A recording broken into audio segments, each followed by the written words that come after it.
Well, Elon Musk has made it official. It appears that Tesla's Superchargers are going to be available for all EVs later this year. Let's think about the consequences of that.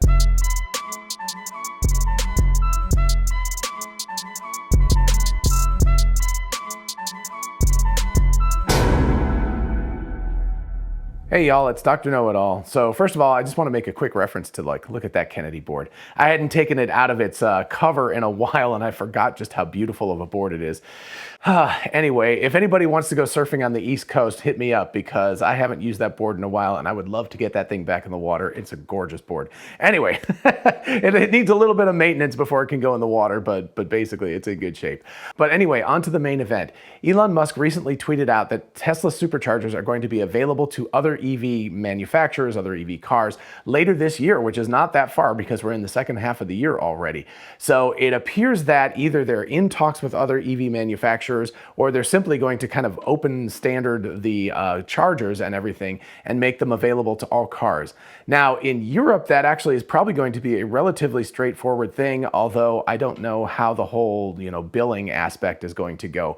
But anyway, probably they'll have some sort of like Tesla app for other cars, right? The Tesla app that you download only works with your Tesla. It really has no functionality if you don't own a Tesla, the current version. But maybe they'll have a Tesla Lite version or something, or Tesla for VW, or who knows, or maybe VW will have an app. But anyway, probably that app will be the way that it communicates and you do the billing and all that stuff. I'm not sure. But anyway, in Europe, and I'm not sure about China at this point, but Europe for sure, because they have a standardized plug architecture, this should be a fairly easy swap. In the United States, it's not going to go that easy because of course it's the Wild West and there's a bunch of different charging standards. And by the by, if you haven't checked it out, check out my video I did a couple of months ago about how the US should standardize on Tesla's charging architecture, just the plug itself. The physical plug is an elegant plug. And in response to something that Elon Musk wrote a couple of days ago, I tweeted back and said that I thought that the charging plug that Tesla was using, they should lobby to have it become the US standard because it's so much more elegant than any of the other ones. They're all kind of big and cumbersome and bulky, and the Tesla one is just, beautiful. It does high voltage charging or high wattage charging, and it does low wattage charging. It's all the same connector. You don't need anything else, and it's really easy. There's no mechanical switches or anything. It just plugs in and it works. It's like plugging something into a wall, basically, if you haven't used it, right? It's just like a normal socket. It doesn't have like weird little mechanical things that you have to push down to unlock it or anything like that. So it just works really, really well. And there's a little software-enabled button on top that either opens up the charging port on a Tesla, or if you're charging, if you push the button, it then, cycles through a process and immediately goes to like white, which means you can remove the thing. So the little Tesla T shows white. So basically push it, it shows white, even if it's right in the middle of charging, and you can pull it out. It just takes a couple of seconds. So it's a really, really beautiful architecture in terms of the hardware and also in terms of the functionality and the software. And the supercharging experience, at least for Tesla owners, is lovely because basically you just show up, you plug it in, all the billing and everything is taken care of automatically. Like I've said multiple times, when we bought the car, we got a free year of supercharging. So 2021 has been completely for free. So actually, I kind of go out of my way to go to Superchargers right now to charge up because that's, free electricity basically. But anyway, what are the consequences if and when, and it appears to be when, Tesla decides to make all of this public to other EV manufacturers? First, let's take a look at Elon's tweet so we can get the specific information. As always, his tweets leave more room for questions than they do give all the answers.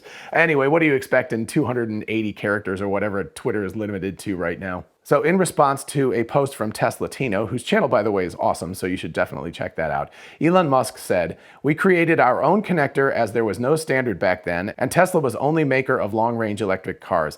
It's one fairly slim connector for both low and high-power charging. That said, we're making our supercharger network open to other EVs later this year." So first of all, as I was talking about, their architecture is beautiful, and they had to create it, right? Because there was no standard at the time. So I'm sure if there had been a standard, Tesla would have used that standard. And my contention again is that Tesla should try to make this the standard in the United States at least, because it's a very, very elegant standard and it's much better than any of the other ones that I've seen so far. But more to the point, Elon Musk said available to other EVs later this year. So that begs the question, number one, does that mean all other EVs or only ones they've negotiated with? I assume it means ones they've negotiated with. And the second one is, what does that mean in terms of like all the logistics of doing that, right? And then the third question is going to be, is this a good or a bad thing for Tesla, for Tesla's customers, and for the EV world at large? So again, as far as the billing and the logistics and all of that kind of stuff, it's unclear at this point, but somebody's going to have to manufacture an app. It's either going to be Tesla or whatever other company. Let's just say Ford. Ford has quite a few EV cars in the United States, and so does Volkswagen. So, one of those two companies. What they might do is negotiate something with Tesla, and I would imagine that Tesla will surcharge that company some extent. So let's say, just to put some numbers on it, you're being charged 10 cents per kilowatt hour by Tesla if you're driving a Tesla, and it might be 13 or 14 or 20 cents per kilowatt hour for another company's cars, right? So basically, Tesla is going to try to make more of a profit. I think the supercharger network is really a break even at best kind of industry for Tesla. They're just doing it to make their cars more appealing. So they're rolling it out, right? And they're charging the bare minimum, and they're just trying to cover their costs as best as they can. But with other EV manufacturers, they don't have that restriction. So easily they could charge double the amount of money per kilowatt hour for other manufacturers to use it. So if they're charging a Tesla owner 10 cents per kilowatt hour, they could easily charge somebody else 20. I don't know if they will do that, but they absolutely could. And I think customers of other EV manufacturers would actually still go for that, even if it was expensive, because number one, it's not going to be that much more expensive than things like Electrify America and such, which do have to kind of make a profit on their own. But number two, the Tesla supercharger network is all over the place. So that's a good thing, right? So you may just be like, I've got to go charge here because there's nowhere else to charge. And number three, they work better than the other ones. The ones that I've used are kind of pathetic, the other charging networks. So the Tesla supercharging network is really good. It's kind of a no-brainer sort of setup, and it works well, and it works quickly, and it charges fast, even if it's not the highest, kilowatt hours or whatever. It charges very efficiently, and it works really well. So I think people would be willing to pay a premium for that. Of course, again, people are going to have the right charging connector. And that allows Tesla or a third party. Probably, I would assume that Tesla would want to manufacture this just to make sure that the quality was there. You don't want to mess around when you're talking about high voltage charging, but manufacture some sort of a header thing on to create the connector that fits the other kinds of chargers out there and adapts it to the Tesla charger. So again, in Europe, no big deal because they've already got a standard, and so people can already plug into the Tesla supercharging network. They just can't charge on it right now because the software is not there yet. But anyway, in the US, so Tesla could charge a reasonable amount of money to get that. Or again, Volkswagen or Ford or somebody could just include that with the car when they sell the car. So who knows? But some way or another, Tesla can make some money off of that. I mean, they could charge a couple $100s for this thing, and it's basically just a piece of plastic with some metal inside it. So, that's a nice little profit center for them too. But anyway, all of that stuff is relatively straightforward to fix. I think the bigger issue, and a fear, of course, and a thing that a lot of Tesla owners have talked about for a period of time is, well, crap, I go to these supercharger networks and they're already really crowded with Teslas that are there, and sometimes you have to wait in line to get in there. What is it going to mean when these other manufacturers start having their cars show up, right? So if now you've got a 10 stall supercharger network and there's 12 Teslas there, but there's also 3 Mach-E's and a couple of ID4s, well, now you've suddenly created a much longer line than you would have had. So you might go from being able to fit into one of the few remaining stalls that was open to having to wait in line for a while, or from having to wait for a few minutes to having to wait for a very long time to get your charge. That is a big negative for Tesla owners. In addition, for Tesla as a company, it's a bit of a problem because one of their main benefits, right, of owning a Tesla is the fact that you have access to their supercharger network. So there is a downside, and a lot of people have talked about this as well, is that people might go, well, heck, I can buy the Mach-E and still use the supercharger network, and that's all cool, so I'm going to go buy the Mach-E instead of the Tesla. So that's the negative, but there is a flip side to all of this, and that is that people who are driving other EV cars are going to see Teslas and how well they operate at the supercharger. So let's say you've got the app and you've got to do the whole thing where you put in the charging stall and you have to right? And you have to give it the credit card and all that kind of stuff. Whatever. It's going to be somewhat cumbersome to go ahead and start charging at the supercharger. What they'll see is that the Tesla pulls up, the person plugs in, they go and sit in the car, they start watching some entertainment, or they go and, get a bite to eat or something like that, or go to the bathroom, and you're going to be like, wow, I've had to take 5 minutes to start the charging process, where they literally just plugged the thing in and walked away and it worked. So there will be that aspect of it. So there's kind of a salesmanship there.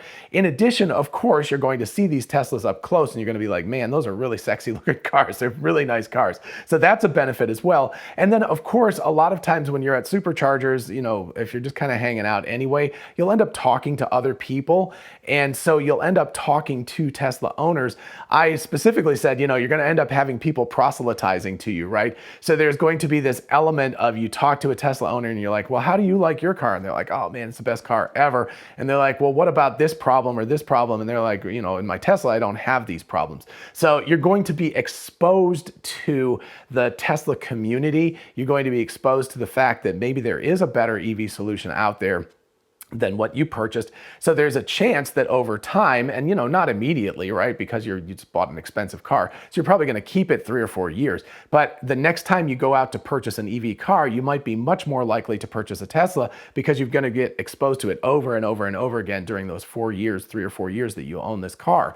So there is that benefit as well. So for Tesla, the company, I could see a huge benefit because they could end up selling more cars, right? It's again, kind of free advertising because you're at their supercharger network, which is Tesla branded. So you're like, wow, this is a great supercharging network. They do a really good job, so much better than Electrify America or other options out there.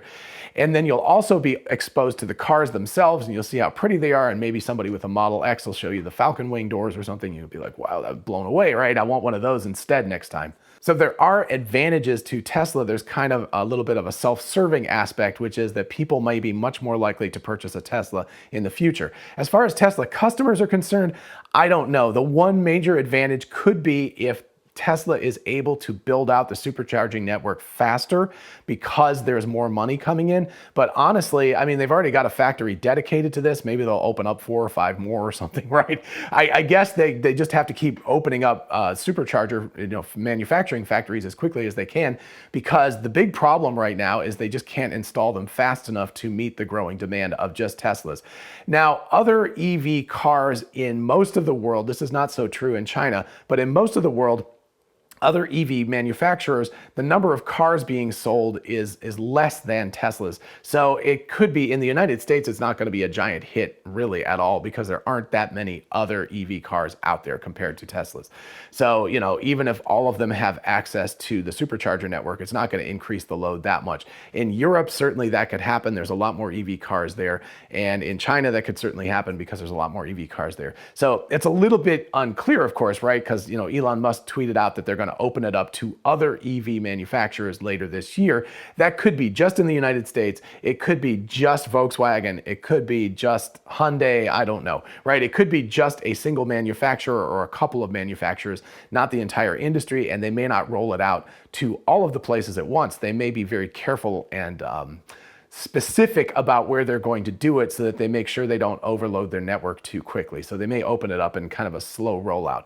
So anyway, I think that the major hit, honestly, is to Tesla's current owners, because we're the ones who could potentially take the brunt of this and end up having to wait longer in line to charge because we're having to share with other things. The benefits to Tesla are huge, right? They could end up selling a lot more cars. They could make more profit out of their superchargers, which are now a kind of break-even industry. They could become a profit center over time. So all of this means that they're going to make more profit in the near term, and they could make more profit by selling more of their cars in the long term. So both of those are great for Tesla. For Tesla owners, maybe not as great of a thing, but again, if they can keep rolling out these superchargers as fast as they're trying to, and now they've got them on kind of cement slabs and stuff, so they can kind of take a truck, they take a semi-truck, they drop it off, they hook it up to the substation, which still takes, you know, a lot of work, but it's way, way less work than digging all the cables and doing all of that work. So, you know, they're kind of creating these prefab things that they can just bring over and go ka-chunk, and I think it's like 4 of them on a semi. So they take 4 in, they block it in. If they want to do 8, they just put another 4 in next to it, and they hook it up to the substation, and they're ready to go. So they're doing this much more quickly. They're manufacturing these much more quickly. So maybe it's not going to be as big of an issue, but certainly for customers, I will worry about having to share with other manufacturers because already I've had to wait in line at some places already. But anyway, hopefully with Tesla we'll work that out and make it okay for the customers. But I think for Tesla itself, it is a brilliant move because effectively what they're going to do is they're going to show off their supercharging network and their cars to other EV customers, people who are already interested in EVs and have purchased EVs and therefore are on the kind of front end of that S curve. So that's the exact kind of customer you want in the future. And those people, maybe it won't take 3 or 4 years. Maybe they'll be like, oh man, I'm going to trade this back in or sell it to somebody else, and I'm going to get a Tesla, like, within a couple of months of purchasing this other car. That could happen. So it could really generate a lot more Tesla sales even in the near term. So I think that's all to the benefit of Tesla, and ultimately it will all be to the benefit of the customers, because the more Teslas that are sold, the better it is for all of us, stockholders and also just customers of Tesla in general. So yeah, big news. We'll see how it goes. I'm very interested to see which EV manufacturers are the first ones to get on board with Tesla, but I have a feeling it'll probably be either Ford or Volkswagen in the United States, and we'll see in other countries.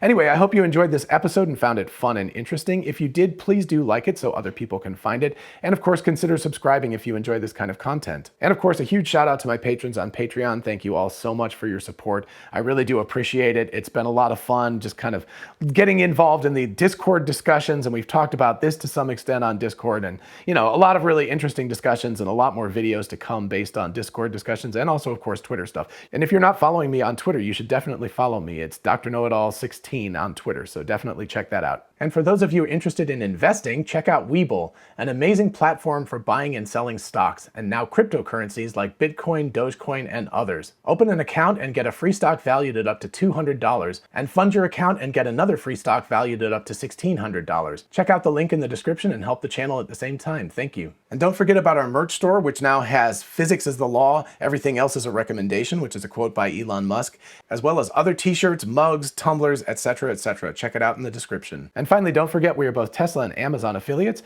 If you check out the description, you can see how going shopping for a Tesla, a solar roof, a battery wall, or anything on Amazon helps out the channel. And as always, don't forget to ask me questions in the comments or at my email address, which is drknowitallknows@gmail.com. Till next time, bye-bye.